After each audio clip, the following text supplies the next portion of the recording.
The development of Reanimal gives me a very clear sense of we are trying to grow without losing our identity. And this becomes even more evident when you play the demo and realize how much it feels like a calculated calling card, the kind that wants to prove atmosphere and direction before promising the world. The very way the demo throws you straight into an initial slice, with striking environments and a simple objective, gives the impression that the studio is showing the foundation is here. Trust us. One thing I find interesting is how the project leans on the weight of Tarsiers' name, but without seeming like they are just repeating a formula. They are officially introduced as the creators of Little Nightmares 1 and 2, so the comparison is inevitable. Yet the demo gives that impression of the same vein of discomfort, but with a desire to expand the structure, mainly because it is a co-op horror adventure with two protagonists, the boy and the girl, and a focus on dual survival. And speaking of co-op, for me, this is the great risk and the great promise at the same time. When a horror game places cooperation at the center, it can lose that suffocating isolation, but the demo does a good job of selling the idea that partnership here isn't fun mode with a friend, it's a necessity, almost as if the mechanic were part of the terror. You depend on the other, and that makes you vulnerable. This emphasis on cooperation is the only means of survival appears in the description of the released material, and you can feel this direction in the way the opening section is constructed. Another reading I take from what has been disclosed so far is that there's a strong concern with tying emotion to the grotesque, not just jump scares and chases. The demo already suggests this line by starting at the beginning of everything and framing the journey as a search for missing friends while dripping fragments of mystery. It seems the studio wants you to care about the crossing, not just survive it.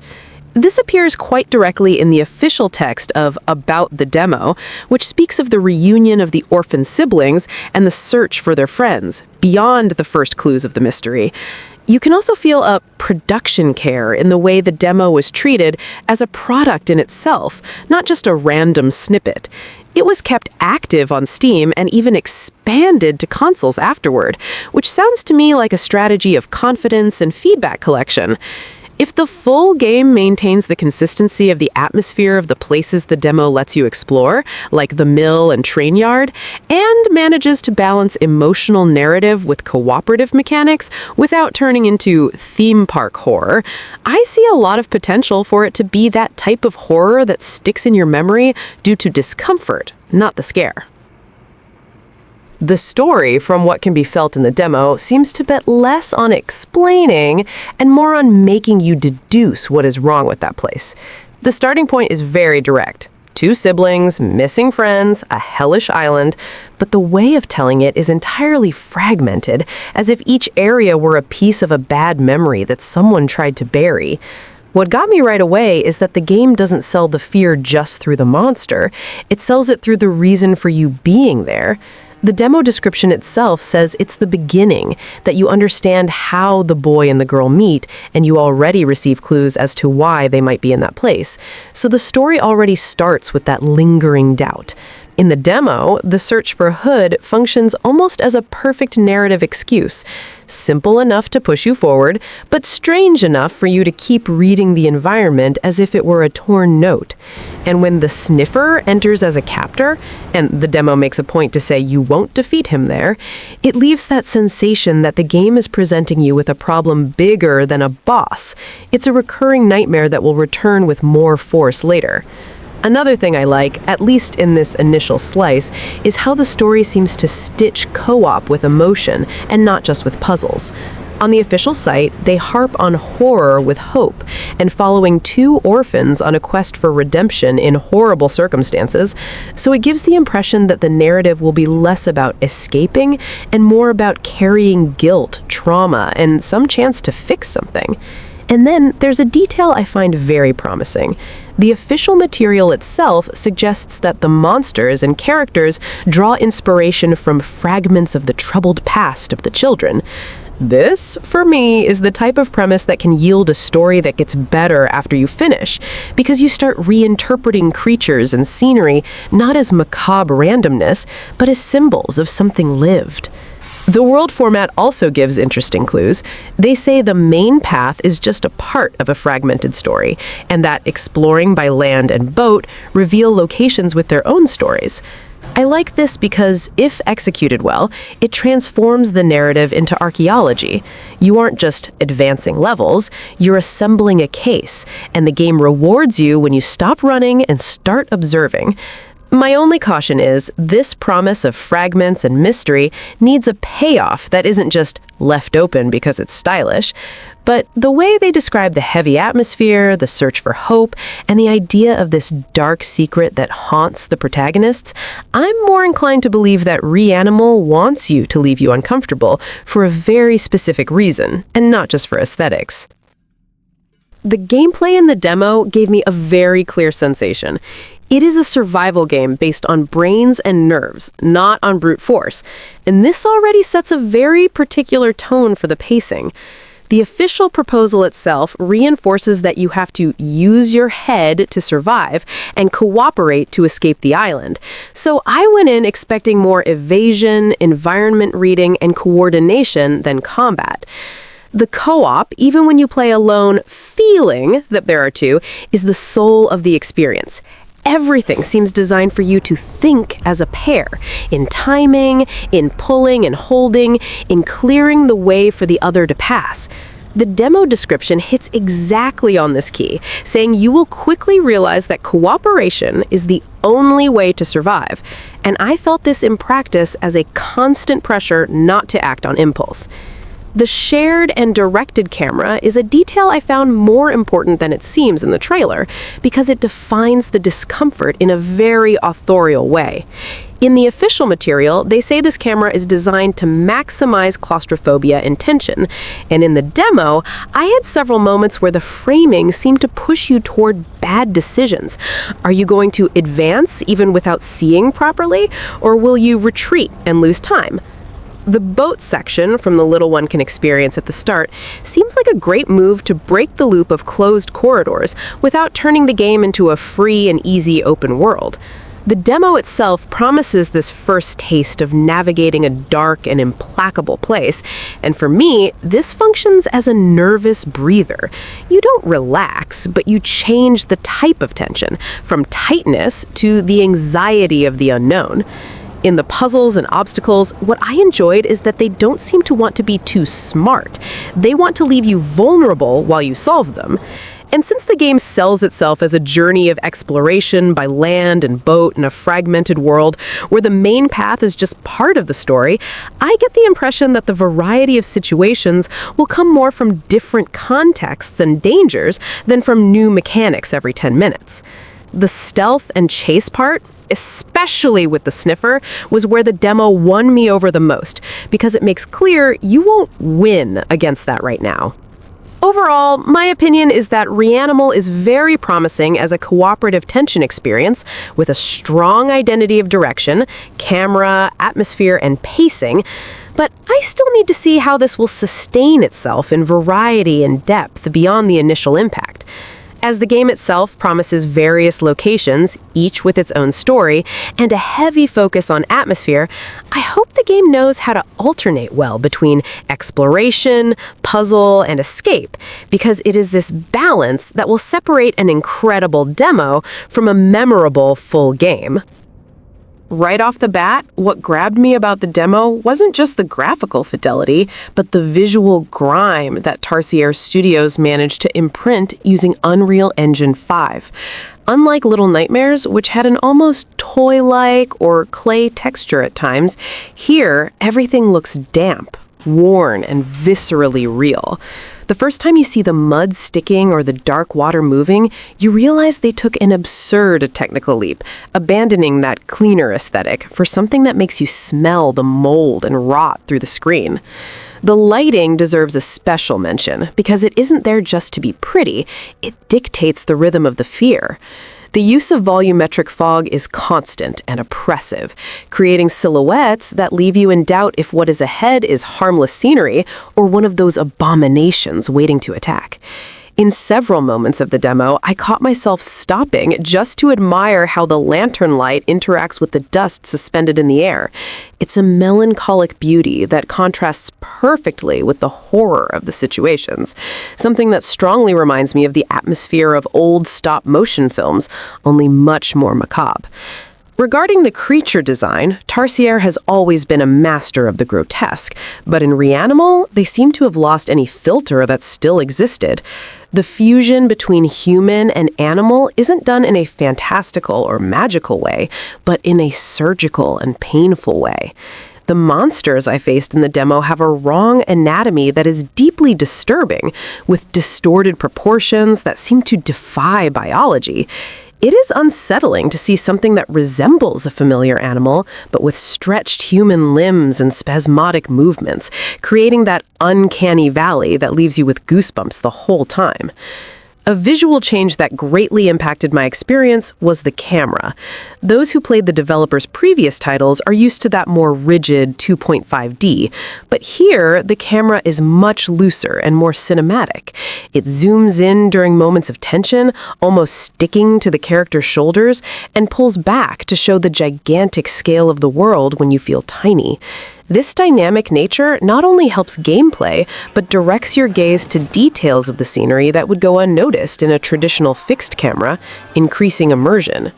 The environmental details tell a story of their own without needing a single line of dialogue. Every room I explored seemed to have been inhabited or used recently, with broken objects and marks on the walls suggesting past violence. The surface textures, whether rotting wood or rusted metal, are so detailed they give a tactile sensation to the game.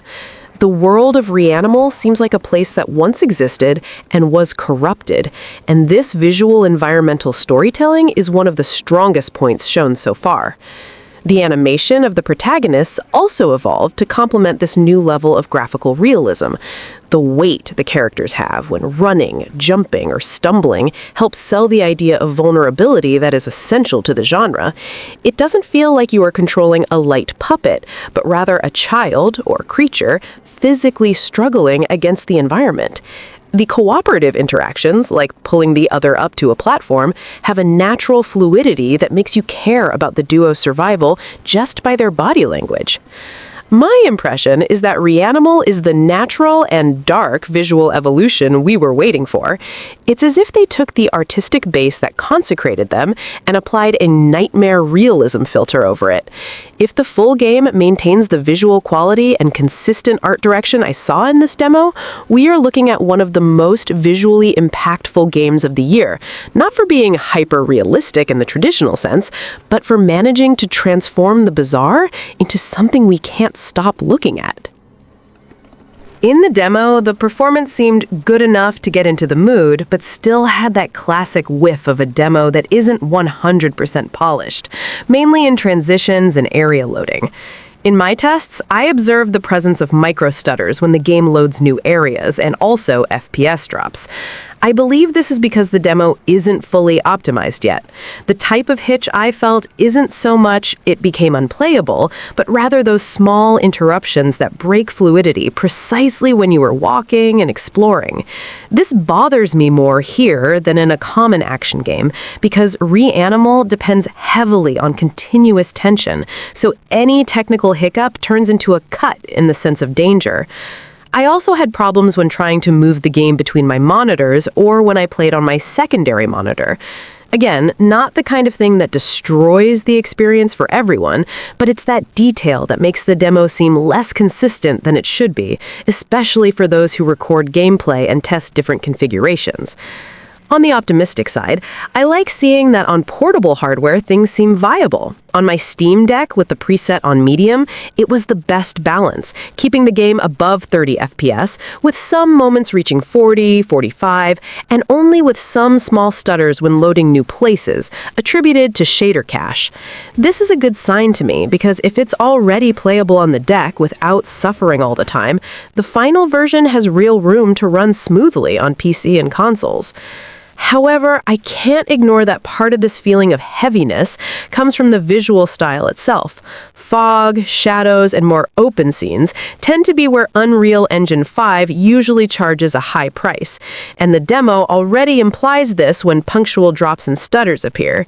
And since the official site talks about a shared camera and a focus on claustrophobia and tension, the game needs stable frame pacing so it doesn't turn into horror by stutter, you know? Regarding PC requirements, I would treat any unofficial list with caution, but you can use references as a starting point. At minimum, a GTX 1060 or RX 480 and 8 gigabytes RAM, and recommended an RTX 2060 and 16 gigabytes RAM, plus 18 gigabytes of free space. The demo already implies that it is a game that will appreciate a decent GPU and SSD, mainly to reduce those loading hiccups. Today, the performance seems acceptable to experiment with and fall in love with the atmosphere, but it doesn't yet give me that confidence of I'll buy at launch without fear of stutter. The good side is that the communications already recognize the drops and micro-stutters in the demo, so there's a real chance this will improve significantly by the full version, and I hope so very much, because this type of game depends more on technical consistency than on maxed-out graphics.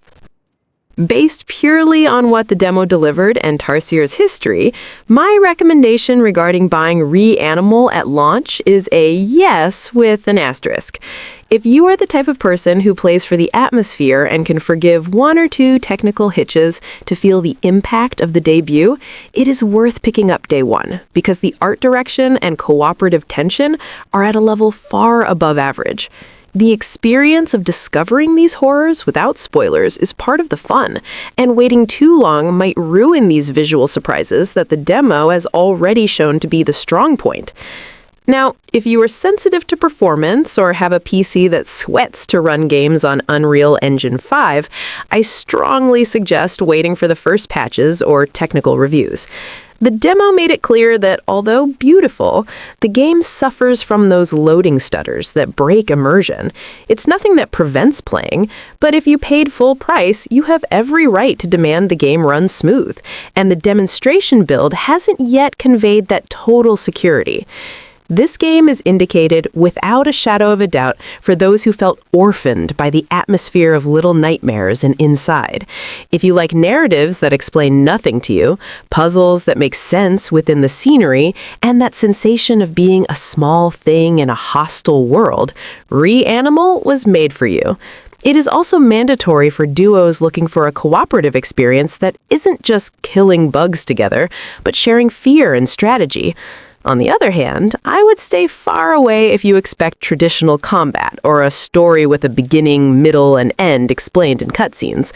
The proposal here is discomfort and interpretation. If you get frustrated with controls that prioritize animation and wait instead of instant arcade response, you might rage in the escape parts. It is a game for those who like to savor the macabre scenery, not for those who want to rush pure adrenaline. I think I will buy it at launch. First, because working with content, I need to see how this story ends, and if the mechanics evolve beyond what I saw in the demo. But mainly because this type of grotesque with heart horror is rare. The demo bought me not with the scares, but with the promise that there is a deep emotional mystery behind the monsters, and I'm willing to deal with some initial bugs to see this art in motion. However, I go with expectation aligned that it will be a focused and likely short experience, not a 20-hour epic. The value here is in the density of the mood, not the duration. If the launch price is too salty for your pocket, waiting for a sale won't diminish the impact of the work, since it is a game focused on PvE and story, not on a competitive meta that changes every week. In short, Reanimal has everything to be one of those artistic gems of the year, but the demo raised a yellow flag on the technical side. I'm going to risk it because I am passionate about the genre and the aesthetic, but if you prefer guaranteed stability, give it a week off to see if the developers clean up the rough edges that appeared in the test. The game deserves to be played. The doubt is only when.